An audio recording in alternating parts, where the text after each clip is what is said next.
భారత communist party CPI Badvel rural సమితి ఆధ్వర్యంలో ఉగ్రదాడిని ఖండిస్తూ ఈ కొవ్వొత్తులతో నిరసన కార్యక్రమం చేయడం జరుగుతుంది.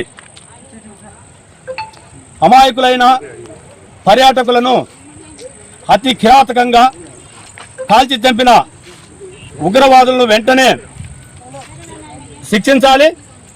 ఇలాంటి పనులు భవిష్యత్తులో జరగకుండా కేంద్ర ప్రభుత్వం కట్టుదిట్టమైన ఏర్పాటు చేయాలి.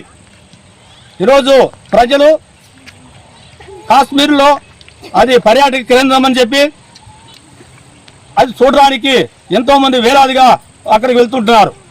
అలాంటి స్థితిలో వాళ్ళను కాల్చి చంపడము దుర్మార్గమైన చర్యగా భావిస్తున్నాం.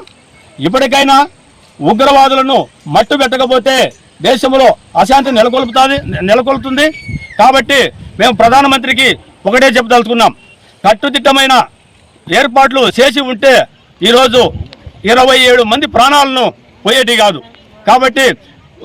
కాబట్టి కేంద్ర ప్రభుత్వము ఈ దుశ్చర్య పైన వెంటనే సీరియస్గా ఆలోచించి ఉగ్రవాదులను మట్టుబెట్టే కార్యక్రమం చేయాలని చెప్పి సిపిఐగా డిమాండ్ చేస్తున్నాం. జమ్మూ కాశ్మీర్లోని ప్రహల్బంలో అమాయకమైన పర్యాటకులను ఉగ్రవాదులు కాల్చి చంపడాన్ని వ్యతిరేకిస్తూ భారత కమ్యూనిస్టు పార్టీ సిపిఐ బద్వేల్ మండల సమితి తీవ్రంగా ఖండిస్తూ ఈరోజు సిపిఐ కాలనీలో కొవ్వొత్తులతో నిరసన కార్యక్రమం చేపట్టడం జరిగింది. ఈరోజు అమాయకులైనటువంటి పర్యాటకులను 27 మందిని కాల్చి